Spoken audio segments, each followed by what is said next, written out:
It's the Bird Emergency. I'm Grant Williams. I am a bird nerd. This show is all about talking birds, generally threatened, endangered, rare, and unusual birds.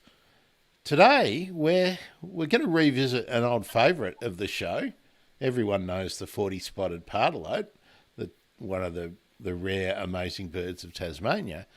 But we're going to talk all about the Bruny Island Bird Festival, and I'm joined by Kat Davidson, who is, I've just been informed, the not the originator, but certainly the hard-working bod that puts all the pre-festival stuff together.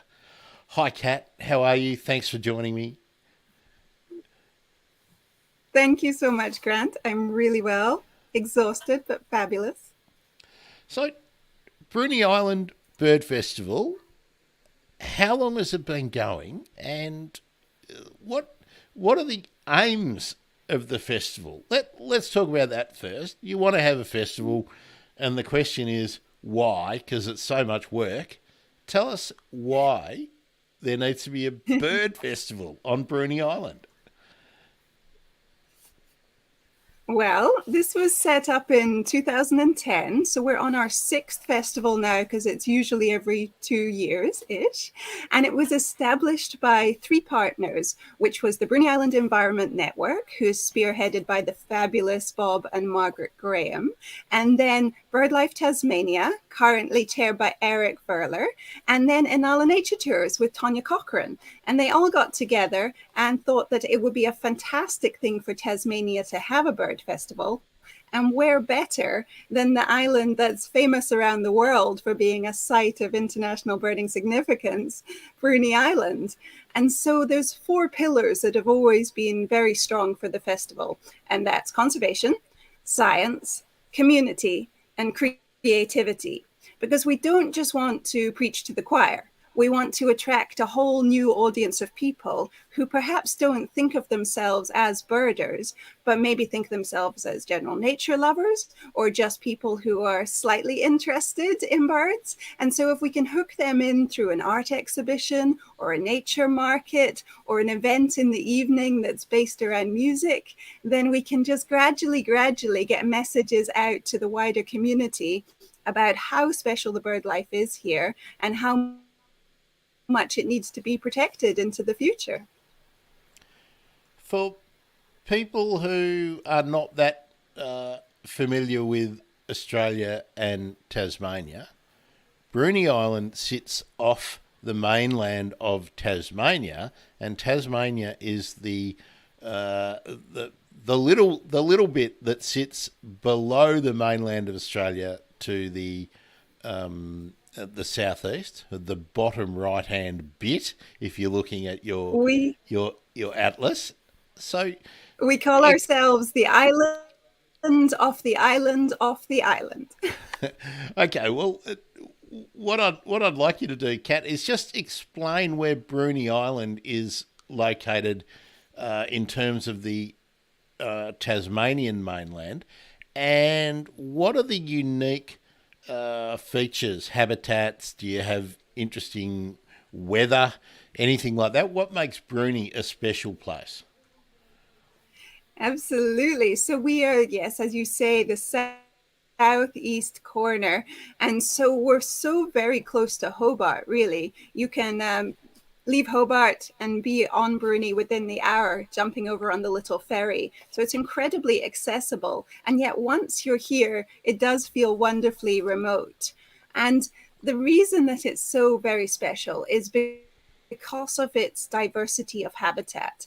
So Tasmania has an incredible diversity of habitat, everything from temperate rainforests to alpine heath and all in between, dry sclerophyll, wet sclerophyll, salt marshes.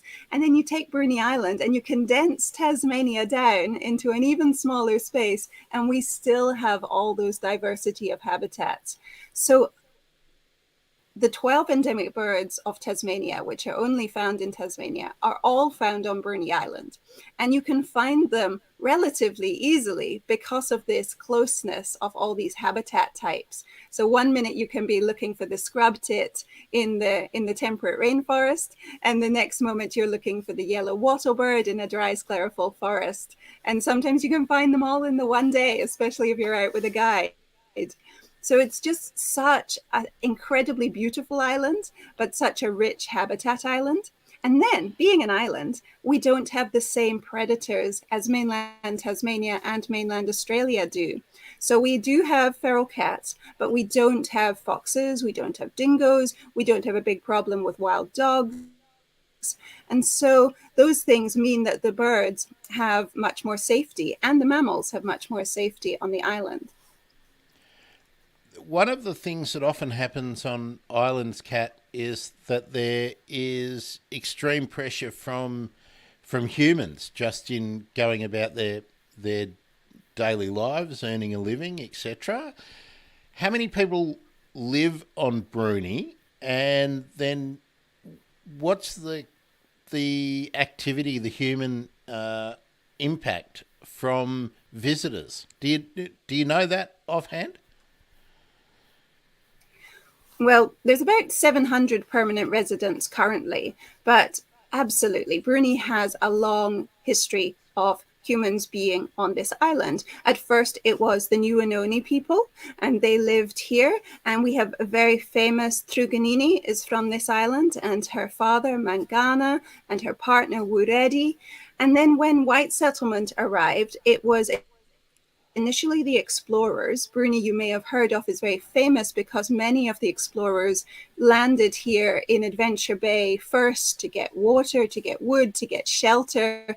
And so the litany of names is Furneaux, D'Entrecasteaux, Baudin, Bligh, and Cook. And they've all come into Bruny Island and left their influence. And then the whaling industry began, and a timber industry and a farming industry. And the more modern era is the tourism industry, as well as a little bit of farming and timber still being taken. And so the tourism is by far the current greatest pressure, probably on the ecology of the island, as so many people have fallen in love with the island. That does, of course, increase the pressure, not just with the daily visitation, but with more people wishing to move to this beautiful part of the world and therefore clearing a bit of land in order to have their homes. So when the people of the island really, really value what they have here, which they do, and all the rich ecology, then measures get put in place regarding what you can build and what you can clear.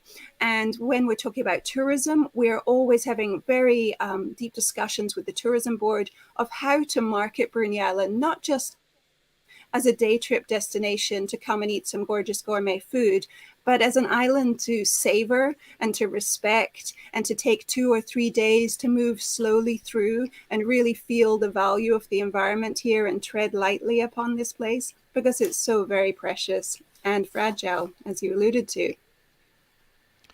So all of the endemic birds of Tasmania are present on Bruny, but the star of the show is the 40-spotted pardalote. What's the estimated size of the population there, and is it concentrated in sort of one or two locations? How's it holding out on Bruny? Well, you're right. The 40 spot is probably the most famous of the 12 endemics, and sadly, that's because it's doing the worst. There's less than 1,000 birds estimated that I last heard still alive, and the populations in many other parts of Tasmania have become hugely fragmented and have decreased. Now there's wonderful people doing very hard work all over Tasmania to try and rectify that. And I know you're talking to Sally Bryant as well, and you know she's at the epicenter of a lot of this incredible work that's being done. But Tonya Cochrane from Inala has been beavering away for 30 years, also trying to save the 40 spot. So one of the strongest colonies in Tasmania and on Bruny Island is situated on the Inala Conservation Reserve. And when Tonya first bought the land, she saw these incredibly old Viminalis trees that the 40 spots need. And she realized that there was about a dozen birds there. And she's built that number up to at least 100, hopefully a great deal more. We're always liking to be more conservative with our number. And they're doing wonderfully well. And when you stand on the 40 spot platform at Inala and you've got 20 little 40 spots zooming around your head, it's quite breathtaking. It really feels unbelievable that it's possible. But you can get these little pockets of recovery. And so we know it's possible. And there's so many people working so hard to make that happen all over the island and then hopefully recover them in the more tricky parts of Tasmania where it's just got so hard due to human development and clearing to keep these pockets going. But coming to Bruny is people's best chance of getting a 40 spot these days, and going to Inala even more so. One of the things that I'm always banging on about in any discussion about conservation is that so much of the resources available get focused on one or two species that people are familiar with. How are the other Tasmanian endemics doing on Bruny? Are their populations remaining stable? Are they increasing or decreasing? It's a very good question, and one wish I had a better answer to, because I'm talking mainly from personal experience from the last 5 years and also from the general vibe of continually talking to academics and other guides around Tasmania. Some of the birds seem to be doing pretty well out of the 12 endemics. Most people are going to see a native hen when they come and a green rosella, and we hope that those numbers aren't doing so badly. Things like a scrub tit, I'm incredibly concerned about. They're brown, they hide away in the dark corners. They're not the glamour birds. And those little dark corners are starting to vanish. So dark, wet, tree ferny areas that the scrub tits like are reducing. So I presume that that will show a correlation in the number of scrub tits reducing as well. But so often when we do just focus on the one bird like a 40 spot or a swift parrot, we're using that as a catalyst to have the call conversation. So my job is a nature tour guide, and it's the best job in the world because I just get to spend all day out in nature with interested people, and I get to talk about the most fascinating topics. And so if I start a conversation about the 40 spot or the swift parrot, very soon you're talking about habitat loss, and you're talking about ecological degradation, and you're talking about solutions. And so it's a way into a conversation, often by using these very well-known birds to then discuss whether or not the strong-billed honeyeater is still doing well across Tasmania, or perhaps, like many things, it's suffering under habitat loss. I'm curious to find out a bit more about your work, Kat. But I just want to let listeners and viewers know we are having a few internet issues, but stick with us because it's going to be worth it. And we've got former Prime Minister Malcolm Turnbull to thank for that. We've got a terrible internet service for the far-flung reaches, and I think that's you qualify for that, don't you, Kat? In that you're certainly not getting inner city service for your internet. But anyway, there's my political comment for the day. But do bear with us, everyone. Kat, tell us about Inala. I think anyone who's ever Googled tours in Tasmania and whatnot, they will know about Inala Nature Tours. Tell us a bit about the ethos of the business and your role in it, and expand on why it's the best job in the world, because I think a lot of us would like to have a job like yours. It really is, because I have so many friends who are academics and such like, and they have so much greater pressure on them all the time. I get get to do the really fun part. I get to do the communication part without having to write up the PhD and submit to articles.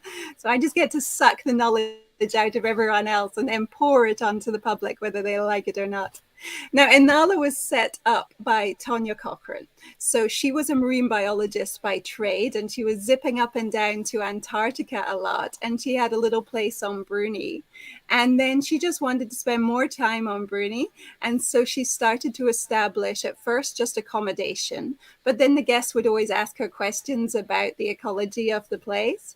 And so she would tell them a little bit. And then they were asking her for a tour. And so she'd show them around. And then they'd ask her to show Bruny and then Tasmania.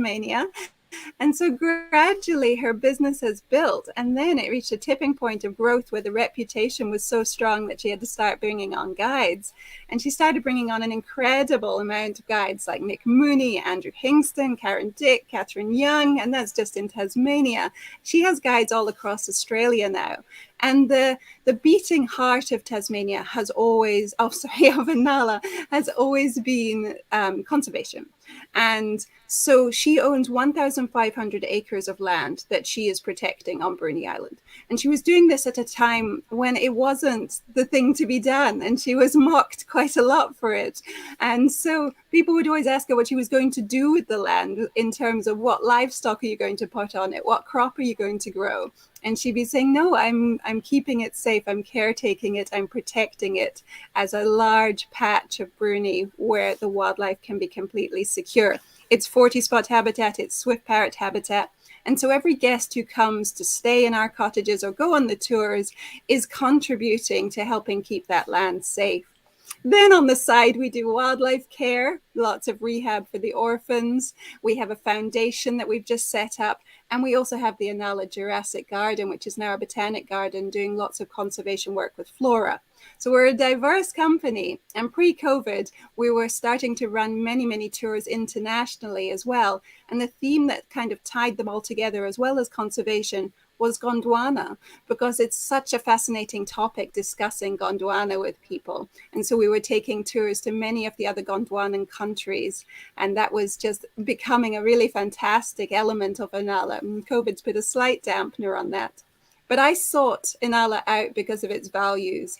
I wanted to work for a company and for a person that I really believed in, who I really thought was doing great work and who I could be incredibly proud to represent without feeling I was not saying some things that people shouldn't know about and kind of hiding stuff behind a bit of greenwashing.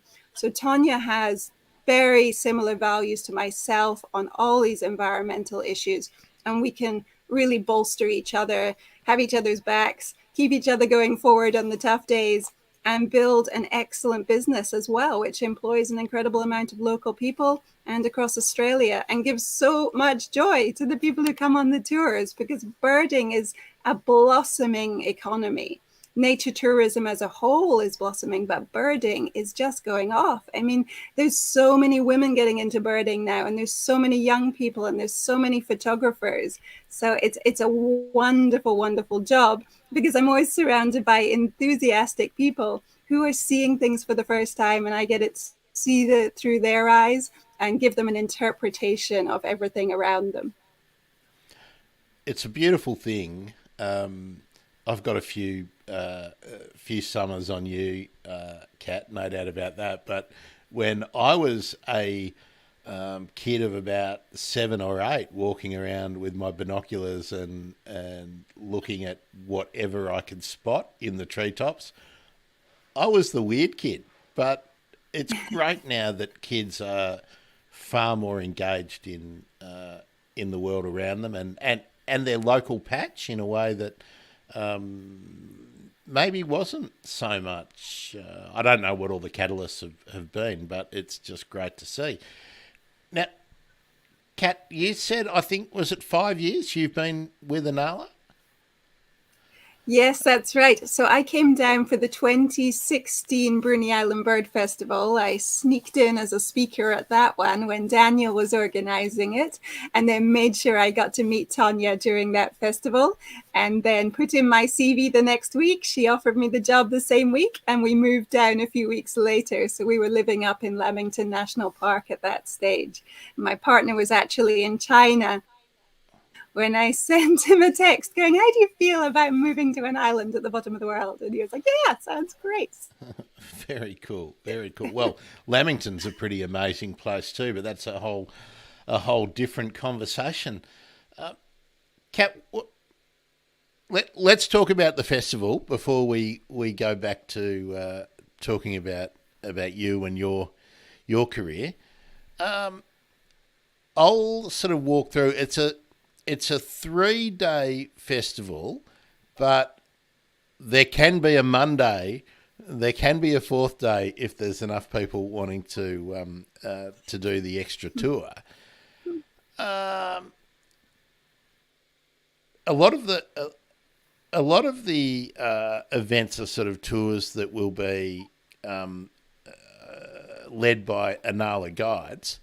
So let's first talk about Friday the 25th of March. Get the dates in too. Actually, let's do the whole plug right now.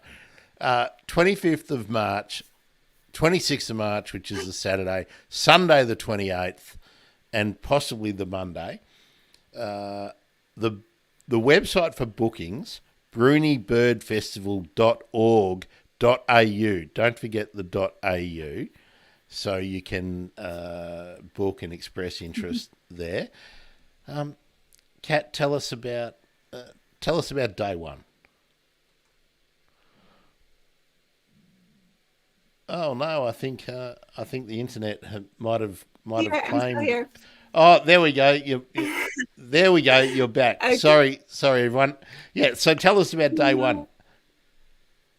Day one. So Friday is the gentle ramp into the festival. So early in the morning, every day the festival starts with a glorious beach to bushwalk with one of the founders, Bob Graham. And he just gives a lovely, gentle overview of the birds from on the beach to all the way into the bush and discussing the issues. So many people love to sign up for that first thing in the morning.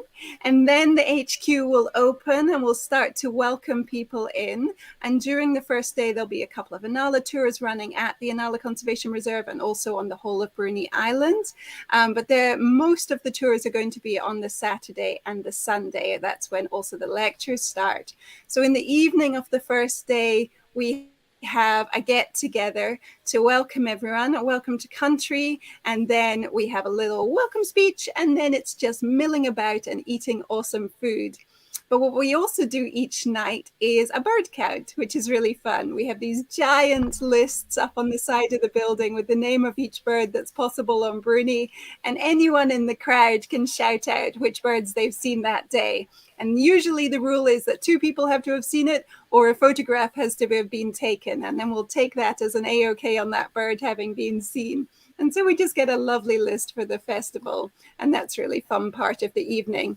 But a big element of this festival and why I fell in love with it is because of this strong community vibe. Many other festivals that I've been to have always felt very sponsored, very corporate, lots of things being sold to you all the time. This is very much about the people. And so it's chatting with other birders. It's suddenly finding out that you have 7 connections to the person that you're standing next to in the barbecue queue, because it's a relatively small world birding in Australia, and you always find links and connections everywhere. And with such a diverse amount of people there from the art community, from the music community, as well as the birding conservation academic community, it just lets this really lovely conversational flow happen all the time, where it does feel like you've already known most of these people for years. It's a lovely start to the festival, the Friday. I really like the big lists at on the side of the building. I'll try and include a picture of that on the show notes and whatnot for this. It does look like a lot of fun. Nowadays, with people having their phones out, what about if someone records a call? Is that an acceptable piece of evidence to go on the list? We haven't even thought about that, but hey, why not? Recording a call could definitely evidence it if they know what they've recorded. That would be great. We're going to take people's word for it. This isn't a hardcore list. Well, I don't know. I don't know if you should always take a hardcore Twitcher's word for it. I think they sometimes might get very, very excited. Now, Well, the person in control on the night is Karen Dick, and she will rule with an iron rod, and she will make sure that people are giving her the honest truth. very good. Let's talk about all the speakers in a minute. But because I'm a horticulturist, I'm really interested in the Jurassic Garden, and I I must admit I hadn't seen anything about it before. So tell us about the garden. Sort of how big is it? What are the amazing things that people can see there? And do you need to be guided, or can you just wander around on your own? Well, I'm shocked and horrified, obviously, Grant, that you haven't heard of our amazing garden. But she's a very young garden, so not hugely surprised. So Tanya never does anything by halves. She's a woman who goes all in on a project. And so when we thought, let's put a couple of plants in the ground that demonstrate the links to Gondwana, so plants that stayed in Tasmania, plants that drifted off to New Zealand when it broke apart, and plants that went off to South Africa or to South America. Though when you put them back together, you can really see the diversity of that plant life. So Tanya has a bed, for example, with all the Nothofagus species, all the beeches. And when you put them all right next to each other and really compare, it's just an incredible thing to look at leaf shape change, and some have stayed deciduous and some have become evergreen, and why that's happened and who's pollinating them in one country and another, and is one wind and is one possums. And it's so fascinating to really get into an in-depth look at that. And so she got carried away very quickly, and suddenly she has over 750 species which are demonstrating all these Gondwanan links and these continental shifts. And so we became a botanic garden very quickly. Normally you wait way down the track until you become a botanics, or you have enormous amounts of government funding to set one up. This is just Tanya doing it by herself with a very small crew at the bottom of the world. And 3 years in, we had ticked all the boxes of being an official botanic garden.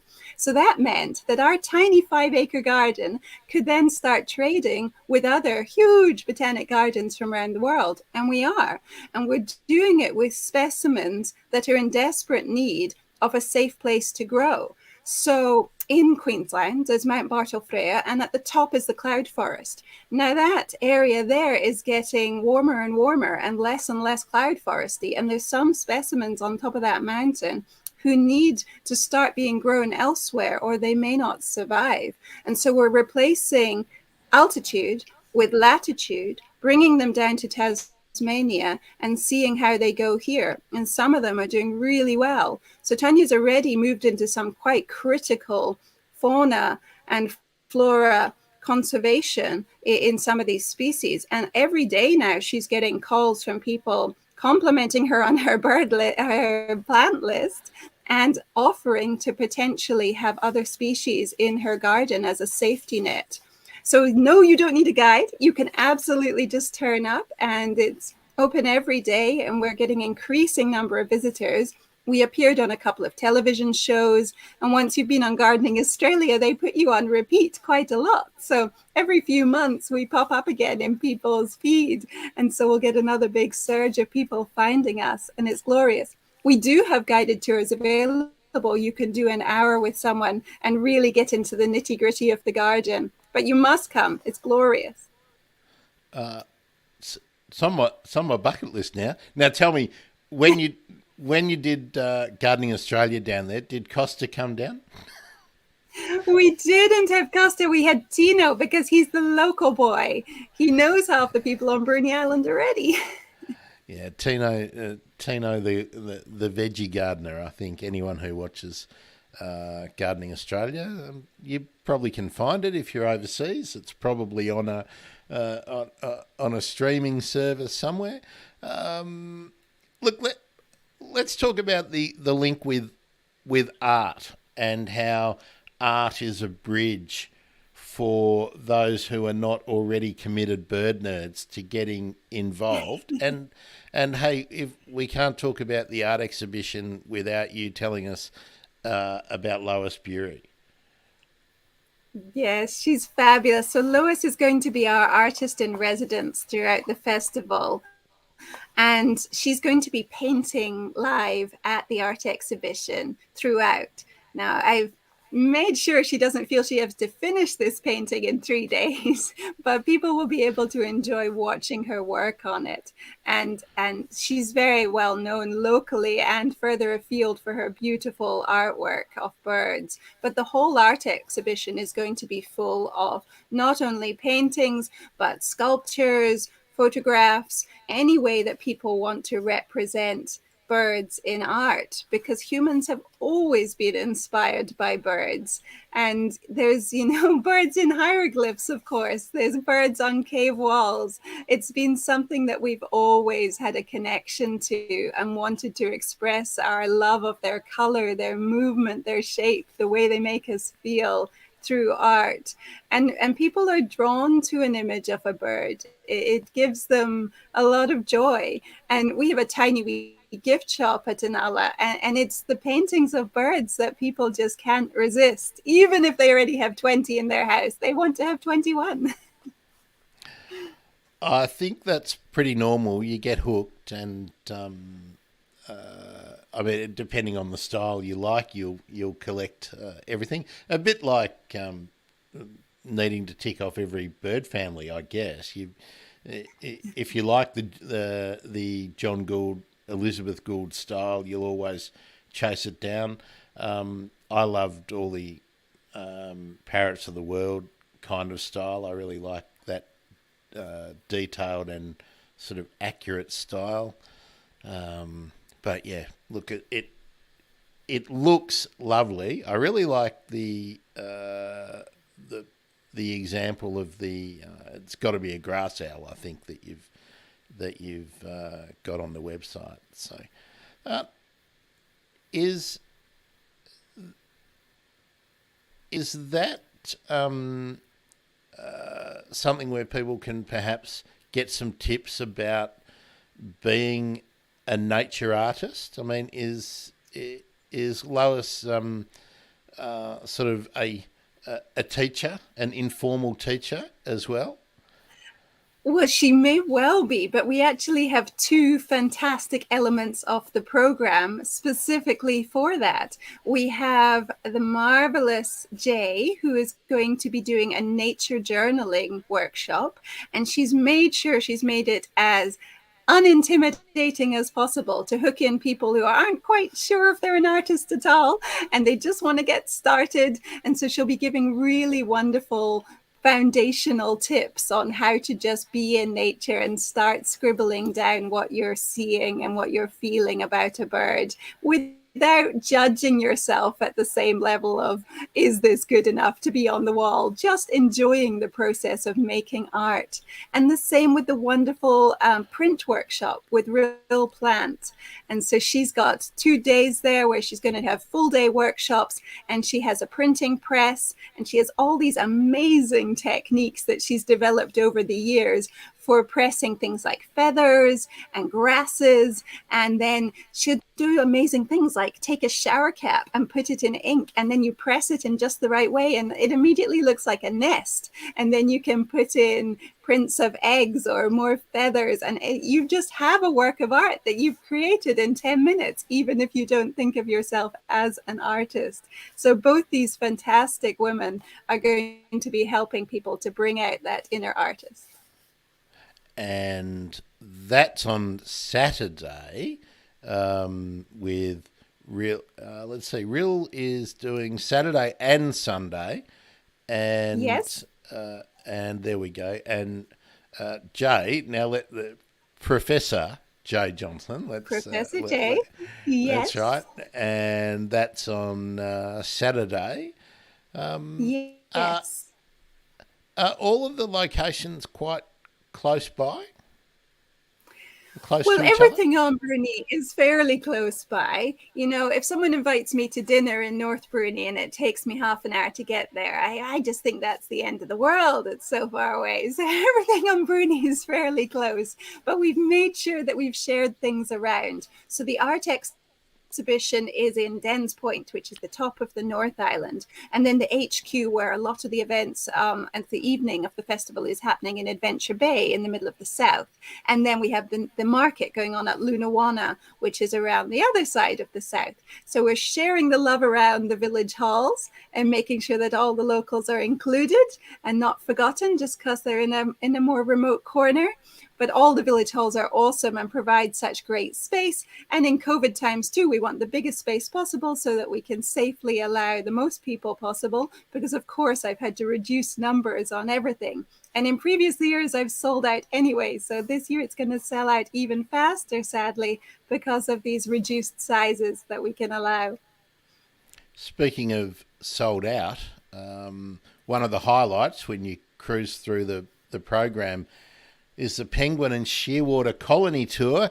And when I was just looking, Friday night, visiting the Little Penguin Colony and the Short-tailed Shearwaters, that's sold out, but there's still places available on the Saturday. So if seabirds are your thing, that looks like a journey, an activity not to be missed, especially guided by Dr. Eric.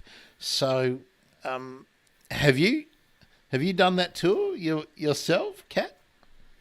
Yes, I run them all the time. So I do a lot of night tours, and we don't just focus on the penguins and shearwater as much as we love them. But a night tour on Bruny Island gets you also so many incredible mammals. So I'm often out looking for the eastern quolls and the potoroos, as well as things like white wallaby or golden possums. I mean, it's a glorious island for all wildlife. But we absolutely always incorporate going to the neck because that short-tailed shearwater colony is just amazing. When you stand there on the deck and the shearwaters are coming in silently, circling round your head with the spectacular view of the neck between North and South Bruny, it's just so good for your soul. And then who can resist a penguin? Now, March is going to be the end of the season for the penguins, but luckily, there's a few penguins that decide that they're going to come up year round. So there's always a very good chance of seeing a few coming in. And being there with Eric, who has incredible knowledge and has been a researcher for many years in not only shearwaters and penguins, but so many birds and so many pelagic birds. He's just someone that you just want to be close to ask 1,000 questions because he knows so much. So yes, it's very popular. I couldn't persuade him to do Sunday night as well because he wants to go to see First Dog and Kadalka, so he couldn't have all 3 nights. Fair enough. Let's we'll talk about that in just a minute. I just want to highlight that there are two other fabulous tours on the Saturday, and I'm happy to say both friends of the show. Where is the other cat? The very amazing Dr. Kat Young. Where will she be taking people? And let's see that one. Yes, still going, and that's a morning walk of 90 minutes to 2 hours. So it's a gentle woodland walk. So anybody can go for a bit of a perambulate. What is it? Perambulation with Kat. What are the highlights of that tour? The other cat. Yeah. Now, a lot of people think we are one and the same person, maybe even yourself, Grant. So she and I both work for Anala, both are in the birding world, but Dr. Kat Young has a lot more academic background than myself, and she is part of the Difficult Bird Research Group from the ANU. And so she has huge breadth of knowledge and is just an excellent guide, a very good communicator. So she'll be taking people around the quarantine station in North Bruny. Now, North Bruny is drier than South Bruny. When you drive on to the island, the north has got grass trees and lots lots of open fields. And then once you've crossed the neck, you're into a much denser bush. So she'll be seeing things in that dry sclerophyll forest in the north that maybe you wouldn't see in the south. So maybe if you're getting lucky, a blue-winged parrot could be around at that time of year. But there's also just a really excellent forest for the whistlers and the honeyeaters and the robins. So she's going to have an excellent selection of birds that morning, and a really good interpretive style of everything that's being seen. And then once you've done the tour with her, you end up back at the quarantine station, and very kindly the volunteers there are going to be present on the day to take anyone who wishes on a small historic tour of the quarantine station as well. That's really important, Kat, to make sure people understand the whole history and the human history of the locations that you're going, because then you can understand the impacts and the effect that we all have when we're, no matter what we're doing, on the environment around us. I really love that the you've got a chance of seeing the blue-winged parrot. They're pretty difficult to see. Often they're around us, but they're a bird you don't really notice unless, well, I think unless they sort of fly past you and you see their little group doing their thing. But anyway, enough of my rambling. Sally Bryant, is it Denny's Hill or Dennis Hill that what's the pronunciation on that walk? So close on both fronts. You just miss out that ND when you're saying it. Just Dens. So Dens Hill and Dens Point. There was this family with the surname Dens who gifted that land to the community, and now it's a parks reserve, and it has excellent 40 spot habitat on it. And so Sally has a long connection with the family, with the place, and of course with the 40 spots. And she couldn't make it to the last festival. So this is a return of Sally to the festival, because she's always been a great supporter of the festival. And so we're very thrilled. And yes, that one's selling out incredibly fast because Sally is famous from her show on the radio. So a lot of people would love to meet her as well as learn what she has to say. Yes, if you're not in Tasmania, you probably don't know that what Sally's done. I think it's about 20 years speaking regularly on the ABC local radio in Tassie, talking about birds and nature generally, but especially birds. So, yeah, very, very good communicator. I do notice that attendees will need sturdy shoes and a reasonable level of fitness. So there's a bit more of an energetic aspect to that tour than the gentle walk with the other cat, I'm guessing. Is that right, Yes. Kat? Yes, well, Sally chose the location. I said, "Where would you like to run your tour?" And she picked Dens Hill. And then I was like, "Well, it's quite a steep slope." And she's like, "Oh, we'll go slow. Don't be worried." So, yes, absolutely fine. I mean, birding is a very relaxed hobby, as you know. No one who ever wants to go on a short, sharp walk is birding at the same time, because you're just meandering along, being mindful and enjoying everything around you. So you'll barely feel the hill as you're going up it. That's great. And then it rounds off Saturday night. There's a musical event. Now, what can you tell me about that? Oh, and actually, I'll just make a note. If you want to go to that event, you have to go to the event Facebook page. You can't actually book through the festival page. So tell us about that cultural event. What have we got? I can see a highlight, number 2 on the ARIA chart. So hey, it must be good.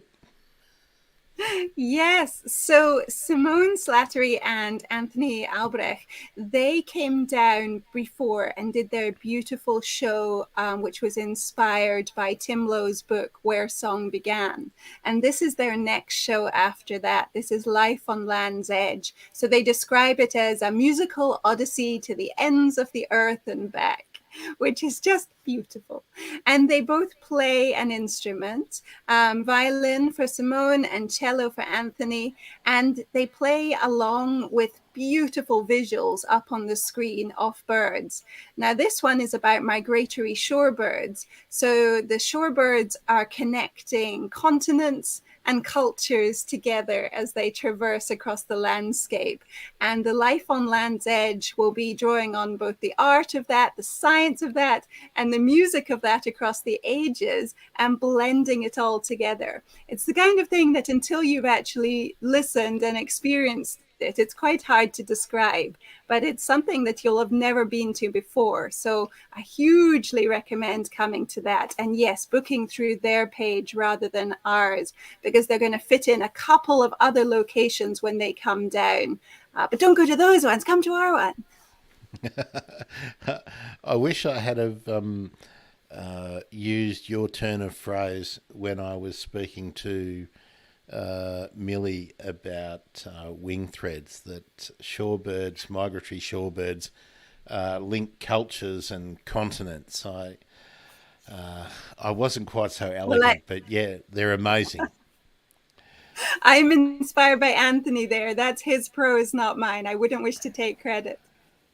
Good on you, Anthony. I appreciate your turn of phrase. Now, I think, Kat, we've got into Sunday. Now, something which I think is fantastic is what is first cab off the rank on Sunday. Fill us in. This would be the wonderful Dawn Chorus Walk with Ramit Singhal. Now, this one is brand new to the festival, and we're very, very thrilled. So we've got to know Ramit because he's one of the Inala guides, and he's based up in the north of Bruny, so north of Tasmania, not Bruny. So when people ask for tours in the north, Ramit does those for us. But Ramit's famous for his sound work. He has one of those big discs that you see to pick up the sound and have it really, really wonderfully clear as a recording. But he'll be showing people not only how he does it with his fancy equipment, but how you can record very easily on your phone and still have a remarkable little product with the technology we have these days. And he'll be giving people tips on how to record and just all the things that you need to know about it. And it's something that I know so little about that I'm going to try and sneak myself onto his walk as well. But it's very limited numbers because he doesn't want to have too many people crowding around trying to do this. He's also doing a lecture, doing the lecture series. So people can also go to that if they don't wish to do the Dawn Chorus walk. But I highly, highly recommend it. I think it's going to be a brand new, fabulous, and hopefully ongoing addition to the festival.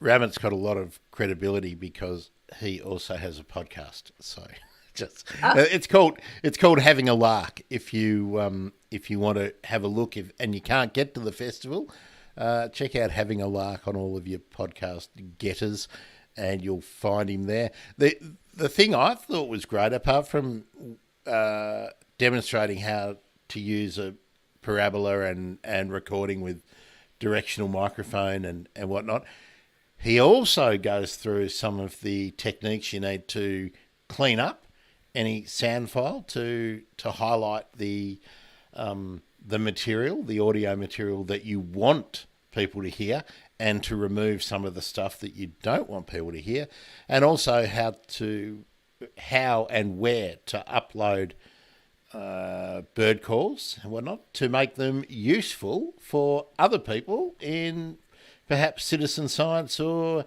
hardcore research. So yeah, that looks really great. And then there's the Bruny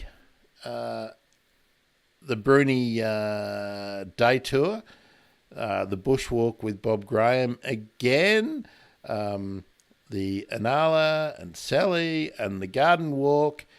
But then this is again a morning. Only the early morning session is still available, and that's the introduction to shorebirds. What can you tell us about that session, Kat? So that's another one with Eric, and we sold out so quickly that I persuaded him to do that second one, which has now still got a few tickets available. So he's going to be positioned at Captain Cook Creek in the middle of Adventure Bay, so very, very accessible. And he'll be chatting about whatever's around that day, but also the things that you aren't necessarily seeing at that exact moment, but which can be there at other times in the year. But Tasmania and Bruny are the very bottom of the flyway. So we don't get the same huge diversity as you'd ever expect at a broom shore. We have more things that are willing to traverse to the very, very bottom. But we still have some absolute gems like the hooded plover, little tiny soul who somehow manages in the middle of a very popular beach to hang on in there in the middle of Adventure Bay. So hopefully there'll be a few hooded plovers around that morning. But also it can just be a really great sight for, say, looking at the 3 different gulls all in the one spot, because maybe a non-birder hasn't even really noticed that we have 3. And once someone's there to show you the features and explain why each one is different and what niche they fill, and maybe some oyster catchers and some cormorants and some swans and some teal and some ducks, and it's always going to have something around at that little outlet where the creek joins the sea. And Eric's the man you want to ask all the questions. You can't help but get excited when you start rattling off the bird names, can you, Kat? It's just not possible. Just on the hoodies, does they're hanging on in a fairly populated site? Does that mean that there's no horse riding on that beach? I've never seen a horse there, but there is a lot of dog walkers. Now, Bruny Islanders are incredibly good at understanding the issues and keeping their dogs on leashes in the right areas. But sometimes maybe someone who hasn't seen one of the little signs explaining that this is a beach which has hooded plovers on it might accidentally have their dog off leash in that area. So it is tricky for those little birds to not be perpetually scared up off the beach all the time. And of course, for the little chicks to just manage to survive in their tiny little ridiculous scrapes.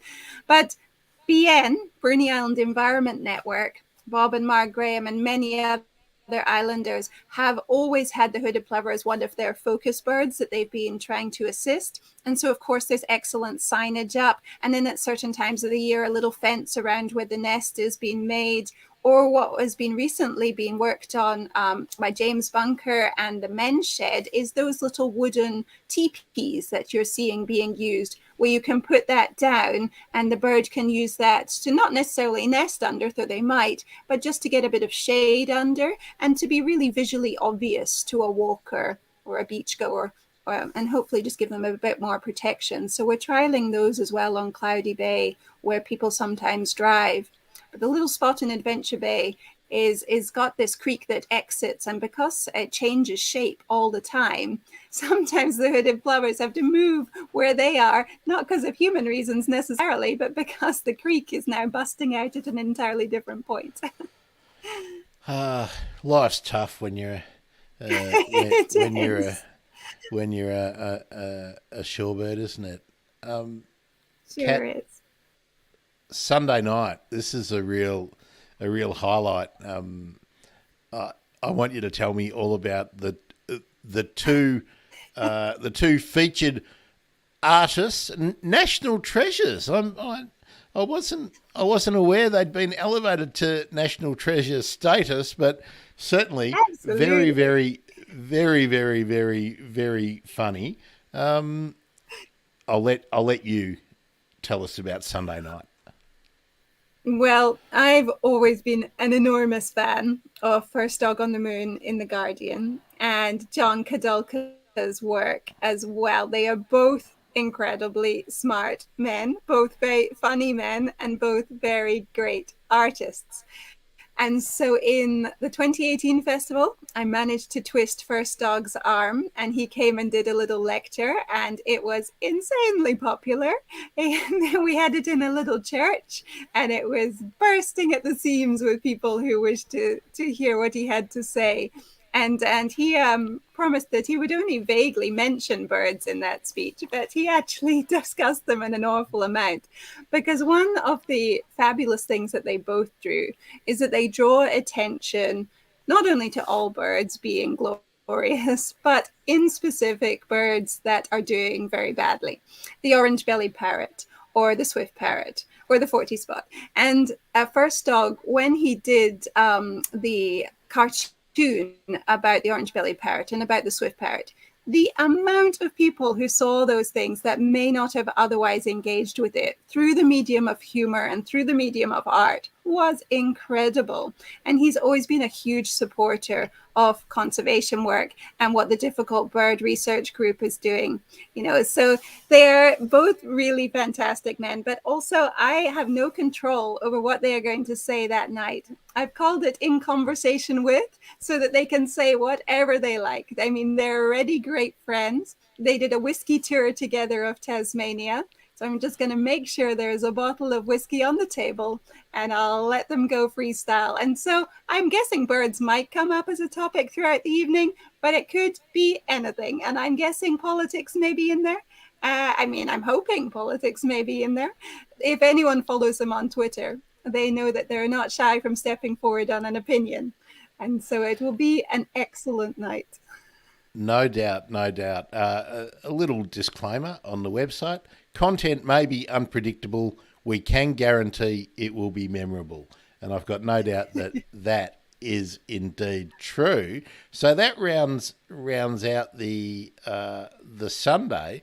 So there is the potential of something happening on Monday. Is that right?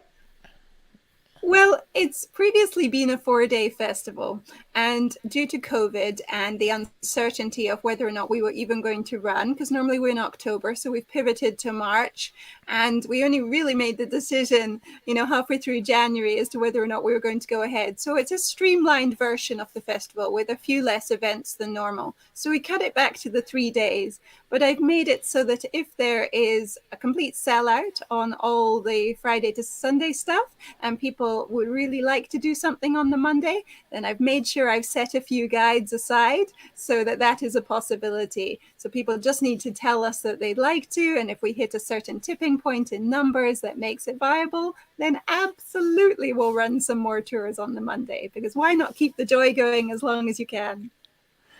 Well, if people are there and there's things that they want to do, I'm guessing that everybody would be amenable to helping people see things if they missed something because they were seeing something else.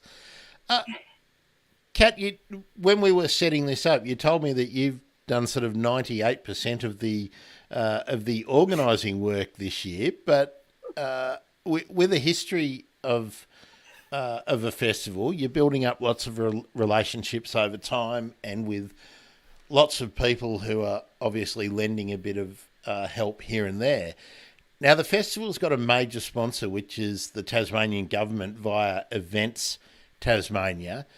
But I'm guessing, especially in an island community, fairly small community, you mentioned 700 people, I'm guessing there's a lot of local businesses who have helped out to get things happening and maybe supplying venues and whatnot at reduced rates or something.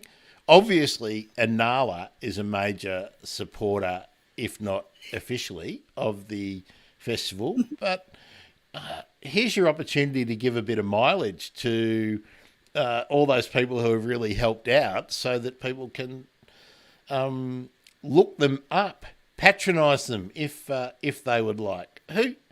Who's been a big help over your time with the festival?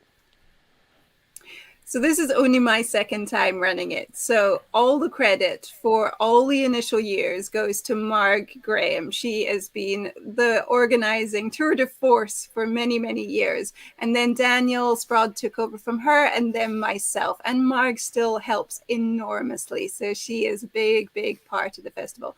But yes, I of course, have so many people giving their time, their expertise, and then a lot of in-kind donations from the local community. In previous years, before I managed to get the funding, which is a regional tourism boost due to COVID this time, the local businesses have been our absolute lifeblood of support. So Hotel Bruny was one of the gold sponsors. Pennicot's was a gold sponsor. Lots of the local businesses on the island, if they couldn't give financially, would absolutely send along a case of cider, a box of cheese, or a voucher for their service. So there's rarely ever a moment where I am not feeling profound gratitude to all the incredible people of this island and businesses of this island for making it such a truly community event. And sometimes when I'm firing out 70 emails in a day and I forget to email someone, they'll email me and just be like, oh, by the way, we'd love to donate something.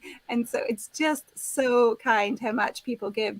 With the funding this year, I can relax a little because I can actually not need to ask anyone for anything, because in a COVID year, I really didn't wish to put pressure on businesses which are doing it tough all over Tasmania. And so I have only very gently put out a wider message that if anyone would like to support, we are incredibly grateful, rather than doing the elbow twist that may have happened pre-COVID. So now it's just a wonderful bonus. But when someone signs up to be in the art exhibition or the nature market, I have a little box at the bottom of the form that just says, is there anything at all that you would like to contribute to the raffle and the auction? And every single person has said yes and given something of their artwork. And that is just so generous, because they're all often very small operators. And it's just continuously overwhelming how kind people are. And one of the reasons why the festival has such a lovely vibe. And so there is going to be an auction. I'm just going to work out the details of how to run it, perhaps as a silent auction, including it being online a little so people can see everything in advance and do little bids on them. And that will showcase a lot of the local products. And it's a way I can really thank people as well, because I can put those images on the website for the next 2 years with a thank you and their business name and the item and a photo. And so hopefully they get some really great advertising out of it, because so many people check the Bird Festival website even when the festival's not on. They're just coming to Bruny and they want to just see all the information about bird life, but also about the local accommodation providers and the local food retailers and everything. So the way that I can hopefully showcase them and give them some small thanks in that way, it is really lovely. I have to tell you, Kat, that there was something on the Bruny Island Bird Festival website, brunibirdfestival.org.au, that really surprised me. Would you like to take a guess at what that might have been? I dread to think, because I've put this together in like 2 a.m. in the morning most of the time. Is it something horrific that I've forgotten No, to no, delete? no, not at all. And look, I've got to say, I know how much work goes into maintaining a site like that and keeping it updated. So I tips my hat to you there. But there are 21 accommodation providers that you've got listed on Bruny Island.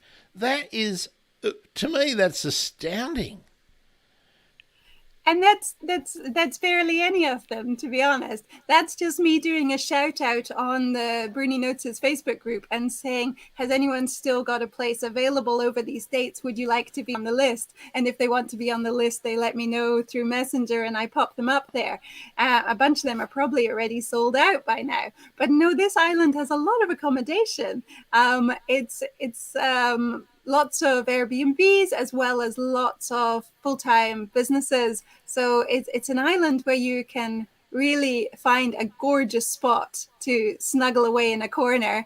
And there's so many locals' houses which are available when they go off to other climes. We have some locals who migrate up to Queensland for the cooler months of the year in Tasmania. They go up to Queensland, and then their house is available for tourists to stay in. So it's a wonderful island for finding a little spot to stay. How how soft heading off to Queensland to avoid a Tasmanian winter. I I don't imagine that Tanya Cochrane does that because she has her Antarctica experience, so I'm sure she can tough it out. Um, I I just want to run through the roll call of the guides, just so people sort of know who they might come across if they venture down to Bruny. There's, of course, Tanya Cochrane, Dr. Tanya Cochrane, who is the originator, founder, inspiration behind Anala Nature Tours, the amazing Jurassic Garden. Wouldn't it be great if governments made as firm and continual commitment to the environment as Tonya has? I mean, that's fabulous. Then Eric, Yes. BirdLife Tasmania. Now, 40 years, 40 years researching seabirds and shorebirds. That's pretty astounding. So I'm just going sort of through his highlights. 150 peer-reviewed papers specialising Southern Ocean seabirds. That is amazing. And he 600 days at shore, at sea, mapping 8,000 shorebird nests. Now, tell me, Eric doesn't know what he's talking about. Wow. I know, enormous overachiever, but I seem to be surrounded by them. It's a bit intimidating sometimes just having people to dinner. You have to keep this thing on topics that you're fairly got solid ground on, otherwise they're going to just outclass us all. I, I'm pretty sure there aren't many people who would say to Eric, "No, I don't think that's right." I'm pretty sure that he would always be on very, very, very firm ground. Now let's talk about Bob Graham for a minute. You've yet and BN or BIEN. What can you tell us about that? Because we haven't really expanded beyond the festival that much. So tell us about Bob. Yeah, well, Bob is lovely. He and Marg were so kind to me at the first festival because when I arrived as a speaker, the accommodation I'd booked turned out that they'd forgotten I was coming and they decided to paint it that day. So I couldn't access it because it was so strong with fresh paint. And Bob and Marg said, "Come stay with us." And so they put me up, a total stranger, in their home, and we've been great friends ever since. And they are just the best. So Bob has fantastic knowledge of birds and habitats, but him and Marg and all the members of BN care so deeply about this island. Having bopped around the world a fair amount, one of the things that I love so much about Australia is your amazing, strong, small conservation groups that keep everything going. So the small friends of groups and these little community groups that just get out there all the time and do the weeding and do the litter picking up and do the regenerative plantings and put up the signs and just keep going in the face of often very depressing knowledge is just so inspiring. And Bob and Mark are just always done that. They've always kept going and they've always done what is best for the environment on this island.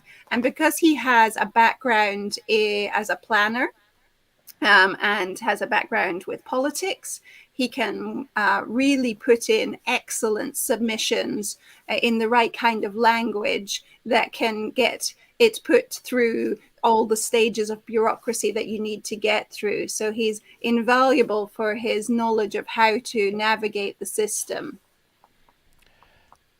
Bruny Island Environment Network, www.bien.org.au. Have a look. I can guarantee you will find something interesting there. Now, somebody that I'm not really familiar with with their work is Dr. Andrew Hingston. So tell us about Andrew. Yeah, I mean, you must have Andrew on one day. He's fabulous. So Andrew's one of the Anala guides, but he is also someone who has published so many papers, and he has got a lot of swift parrot knowledge. But he's also done a lot on bees. So it's really fascinating talking to him about the relationships between bees and birds, but he just has a breadth of knowledge because he's worked as a botanist mapping Tasmanian alpine vegetation, and he's does a lot of work with the University of Tasmania. So one of the features of Inala is that we very much aren't just birding tours. We absolutely love birds, but we always make sure we're discussing far more. We're discussing habitats, we're discussing ecologies, and we're discussing all the trophic cascades and webs of life. And guides like Andrew are just phenomenal at really seeing that whole holistic picture so that they can just go off on any tangent and help people who come to us and already very knowledgeable onto the tours, help them tie together all the little pieces of information they've picked up in their life and just slot it like a jigsaw so that you can really see how it all fits, like Tim Lowe did in Where Song Began, taking all the things we all kind of half knew and just making it fit together so you really just understand the system really well. Andrew's excellent at that. It's amazing how many things sort of come together all the time. I mean, I interviewed David Tan, who's doing his PhD in New Mexico at the moment, studying pitters, but he's a Singapore native, and he's fascinated in the origin of songbirds, and we spent a lot of time talking about Tim's book and the whole idea of where song began. So these things in birds just come up over and over and over again. Now, of course, the other guides include the two cats, yourself and Cat Young, but there's Paul Brooks and Karen Dick. Now, again, I'm not familiar with Paul. What can you tell us about Paul, and why will going on a Paul tour be so much fun? Well, Paul and Karen are both famous for their pelagic knowledge. I mean, you know yourself that there's birding and then there's subset birding. And there's some people who are very, very good at shorebirds and some people who are very, very good at pelagic birds.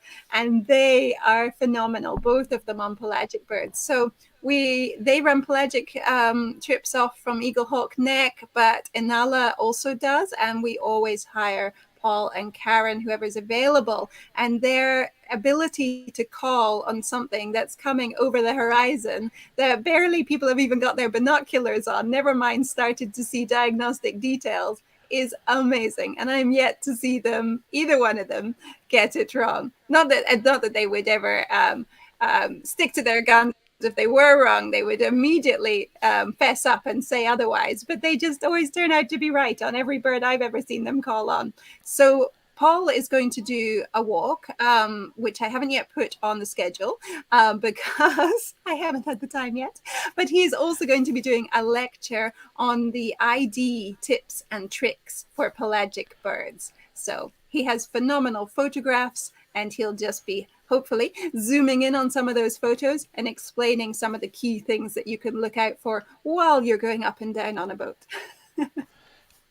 And let's just note that if you're somebody who's always putting in your submissions for eBird for each of your birding jaunts, Paul's one of the blokes who ticks off your Tasmanian entries. So Yep.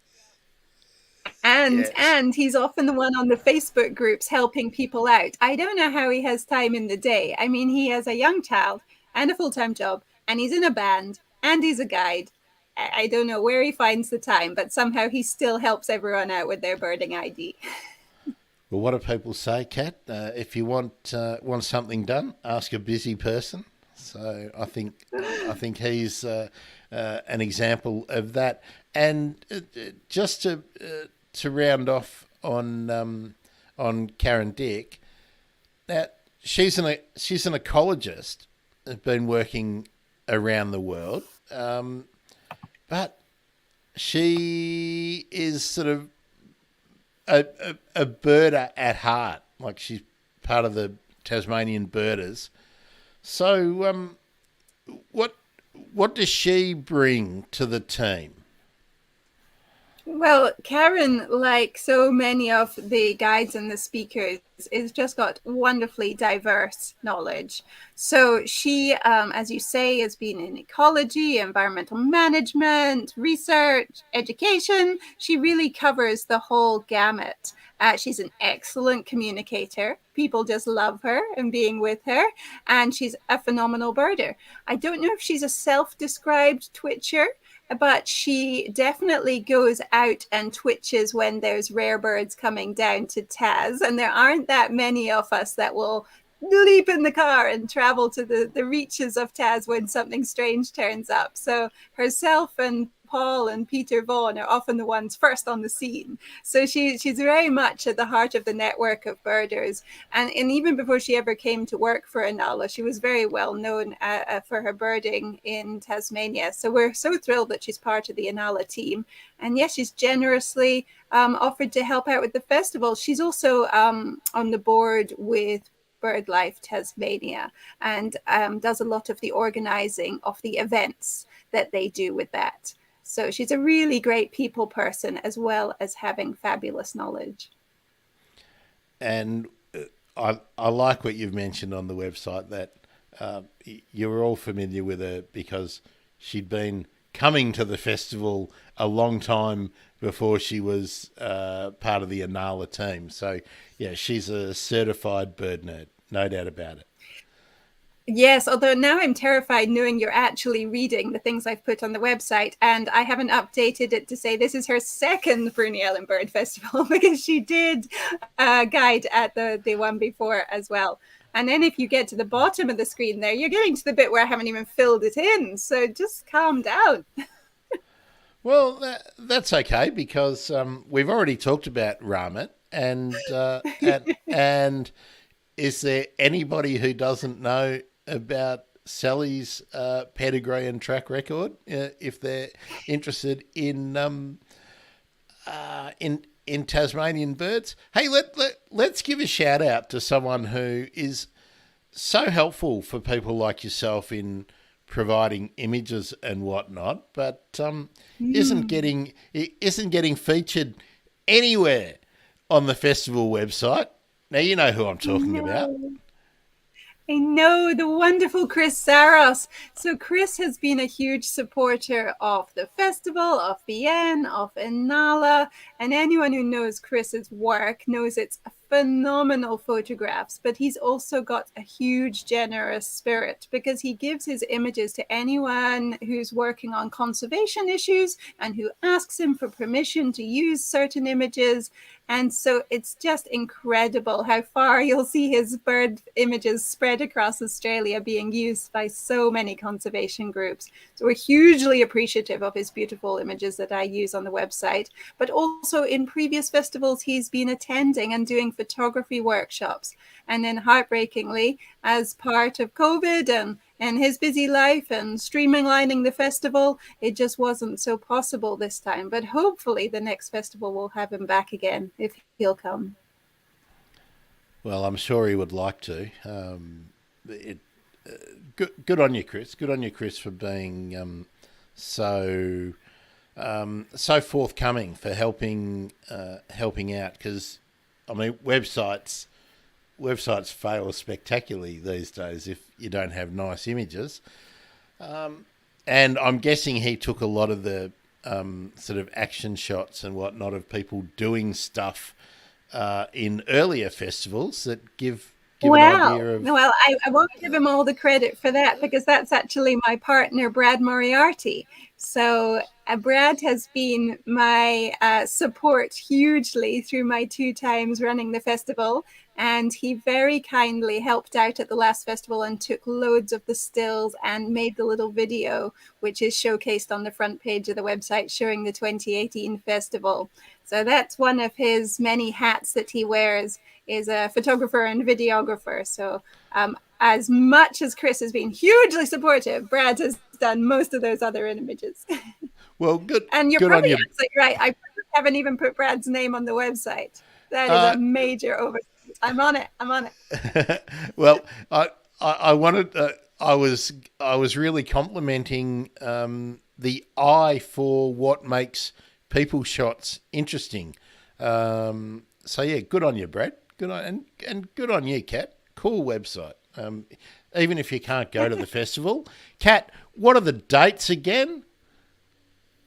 So it's the 25th to the 27th of March, 2022, which is almost only a month away. And that's giving me palpitations. So book immediately, because nearly everything here is going to sell out within the next 2 weeks. So I know that everything is more up in the air with COVID. I know that it's trickier to make choices about travel and accommodation, but the festival is nearly all outdoor events. I've made sure the numbers are very limited. Anything indoors has got limited numbers, and of course masks and a sign up on the door and all the usual precautions. So it will hopefully be a very safe and fantastic festival. Even if you haven't been venturing out to things so far, this is one you might want to venture out to. I think I need to let people know too that if they're not seasoned travellers, that on Bruny there's no public transport, no taxi service. So make sure you are aware of that.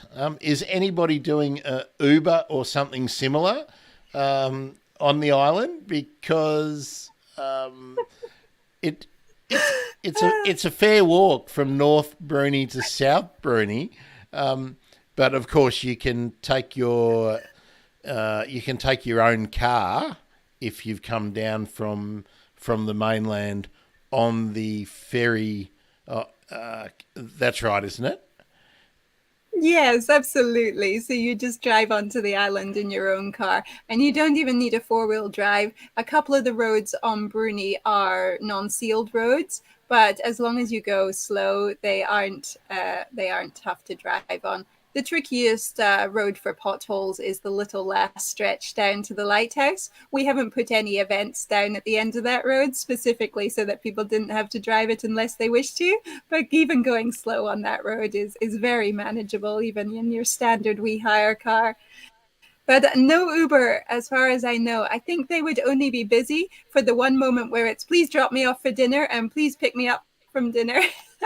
I don't know if they get enough work the rest of the day. Plus, this island is made up of a lot of retired people who have absolutely zero desire to be Ubering anybody anywhere. Too right, too right. Now, the last thing that I think we need to talk about with the festival, and this is probably really great for kids and the creative folk amongst us, the Bruny Bird Beanie Competition. Yes. So this is a brand new event, and it is being inspired by the wonderful Professor Jay Johnson. She suggested this idea and got it off the ground immediately, and even provided the prizes, although she told me not to say that. And she is so phenomenal because it has taken light. People love the idea. So it is either you knit or you crochet or you felt or you sew, anything at all, and you make it into a bird beanie. Now, what that bird beanie is, whether it is actually a bird or whether it's just inspired by the feeling of bird, is totally up to you. We've made 4 categories where we'll have 4 prizes. And so it's endemic birds, of Tasmania is one is threatened species, one is for under 16s, and the final one is just the most outlandish category that can pretty much fit anything in. It's the wildest design beanie. So I'm sure that anything anyone comes up with will fit into one of those categories, and we'll just display them all at the Adventure Bay Hall, the HQ. And then there'll be a prize as well for the one that gets voted on, same as the art exhibition. There'll be a People's Choice Prize on the day. And then you can sell the beanie if you wish, just like you would an art piece. You don't have to sell it. I can send it back to people if they prefer, but you can sell it and get the money for yourself. And we're not saying what the price should be. We've kind of guessed it maybe between 20, 60 bucks, depending on what you rate your own work as. And I think there's going to be some fabulous creations coming in. And I really like what you've called the under 16 category, the fledgling beanie. Very good. Very good. Now, Kat, are you up to tackle the bird emergency questions? Oh, yes. All right. Let's see how you go. Kat, what is your field guide of choice? The Big Blue Bible is the one I use the most. The CSIRO one. I know it's not really a field guide. It's not going to fit in any pocket. It barely fits in a bag, but it's the one I use. Fabulous, fabulous. Of course, we've all got that on our shelves, accompanied by 1,000 other books, no doubt. What is your essential piece of kit when you're out in the field, Kat? Other than my lovely little Zeiss binoculars, I'd say it's the strap. I am so in love with wearing that strap harness that I can't remember when I ever didn't. And I just think it's mad now when I see people without one. So pretty much every American birder and every British birder just wears the harnesses these days. And yet I don't see so many Australians wearing it. But pretty much every person, after I've given them the hard sell on how comfortable it is and how easy it is to have both your binoculars and your camera at the same time when you've got the harness on, then goes away and buys one. And as soon as you can get them for like 12 bucks on eBay and it does your shoulders the world of good, they're just the best thing ever. Kat, I'd never really thought about this before, but one of my enduring memories of birding as a kid, because I had a pair of hand-me-down binoculars from a keen racecourse goer, was how incredibly sore my neck would be after a long day pointing the binoculars skyward. So, yeah, that's the first, Kat. Nobody has told me about the harness. Have you got a recommendation for what type of harness someone should be looking for? Not at all. I mean, my friend Katie just got herself a Swato one, which it looks very flashy, but you can get them super cheap. And the thing is that often they don't come up as a birding tool when you're looking for them. I think I got mine by typing in hunting harness, because I think quite a lot of hunters use them for their kit, their bow and arrows or whatever they've got on them. So yeah, I was going to say that so much of the really cool birding gadgets are actually marketed by people who like to splatter animals all over the joint. So I know. They're creeping up on them for different reasons. I know, that's super weird, but there we go. Kat, you've been around the traps around the world. Where's your favourite place that you've ever been birding? The most horrible question, Grant. Picking my children, but the Falkland Islands. I just can't go past the Falklands. I love the Falklands so much. And when I was working there as a tour guide, the 5 different species of penguin that we had on our little island, Pebble Island, where only 6 of us lived, was just phenomenal to be able to go out in one day and have the Magellanic, the rock hopper, the macaroni, the king penguin coming ashore to molt. It was just breathtaking. You know, if I'm sitting in a dentist chair and I need to put my mind elsewhere, I put it with the penguins on Pebble Island because that just makes my heart sing. Who doesn't love a penguin, hey? Who doesn't love a penguin? Coming up, I'll do a plug. I just did an interview with Ursula Ellenberg, who is one of the principals of the Tawaki Tawaki project in New Zealand, which is a Fiordland crested penguin. So if you're a penguin head, look out for the feed. There's a bit of penguin stuff coming up. Kat, what's your bucket list birding location? Somewhere you are itching to go. Oh, I think I have to return to South America. I think I haven't. I only ever did a little bit of Chile and a little bit of Argentina and a bit of Patagonia. And it's those other parts of South America that are calling me the most. So I would very much love to get to places like Bolivia and really see some of the phenomenal stuff there. Yes, and every guest gives me one more thing for the list that they say I must go to. So my list is infinite. And most recently, someone has been insisting that, of course, I go to the Galapagos. And I mean, it's on all our lists. So maybe the Galapagos too. Well, following on from that, what's your bucket list bird? Well, I'm not a lister, you see. I have never had a list, and I don't really think I have one. But one that I keep looking at in photos and thinking you are just too beautiful for words is it the violet chested roller in Africa? Am I getting that right? Violet something roller? I I think it's either violet chested or violet breasted. I think, and of course, rollers. In Australia, if you're my age, you would be talking about the dollar bird. Yes, and some an African birder was telling me that they're quite common there, so I shouldn't be too hard for me to get this bucket list bird of mine. They're just stupidly beautiful. Fabulous. Well, here's the really hard question, Kat. Like, what's your favourite bird? What's the best bird? What's the best bird? Well, I think I've already alluded to it. I think it is the penguin. I mean, I dabble in other birds. I do love the pink robin oh so deeply. I am completely smitten with the beautiful firetail. But all the time, it's the penguins, I think, who have my heart. And probably out of them all, it's the Magellanics, the ones in the Falklands that live in the burrows, because they would come to the surface and sing in the evenings.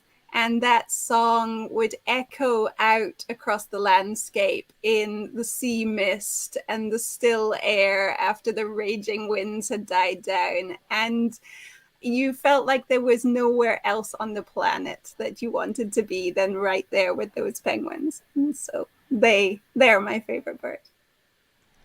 Fantastic. Well, you successfully negotiated the bird emergency questions there, Kat. Let's just to round it off, tell people where they need to go to make a booking, or if they know they can't come, to browse around and plan for the next festival. Let's go So with the website, Kat. That's your job. Okay, it's brunybirdfestival.org.au. And once you're on there, hopefully it's super intuitive to find your way to the program and to the bookings page. But if you are still able to participate a month out, I would still very much love people to send in artworks for the art festival. We haven't yet filled up all our walls. Beanies for the Beanie Bird competition. And if you're a Bruny Islander and listening to this, and then I'm still very much looking for people to be in the gatepost sculpture competition, which we didn't yet chat about, but people take recycled material and upcycled material and they make beautiful bird sculptures and they put them at the end of their driveway. And then everyone in the festival, as they're driving around the island, sees all this wonderful artwork just out and about. And so much of it stays there in between festivals and just becomes part of the island. It's really glorious.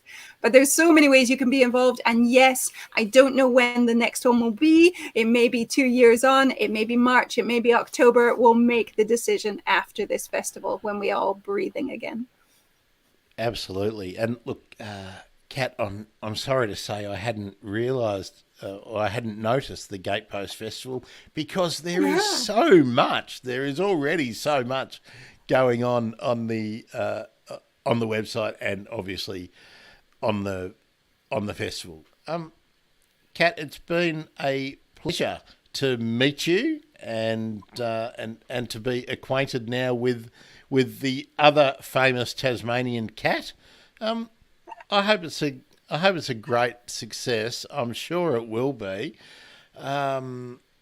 Boy, I'm so impressed with the effort, the commitment of Inala. Generally, I think. Imagine if every region in Australia or every region in the world had a business and a team as committed to the principles of conservation and sharing the delights of their community, their wild community, their natural community, as Bruny Island has got. It's great. I congratulate you and the whole team. Thanks for joining us, Kat. It's been great. This has been such a pleasure, Grant. So this has been the Bird Emergency Bruny Island edition. I'm Grant Williams. That's been Kat Davidson. Thanks for the pleasure of your company. I hope you will join us again on all of the kind of social outlets and whatnot. Oh, there we go, Kat. Do you want to put a social out there for yourself? Are you out there Twittering or Facebooking yourself? No, I'm a major lurker. I mean, I have the accounts, but I never post. I just lurk and listen to everybody else twittering away. So go to the festival ones instead. They're far more interesting. And Catherine Young has got a much, much better Twitter feed than me. Follow her. Yeah, follow Kat, and hey, if you want to follow me with some ranty stuff as well as I love to share all the good things I see on Twitter at Bird Emergency, not the Bird Emergency, just at Bird Emergency. That's where you'll find me. Thanks everybody. See you, hear you, get in your ears next time. Bye.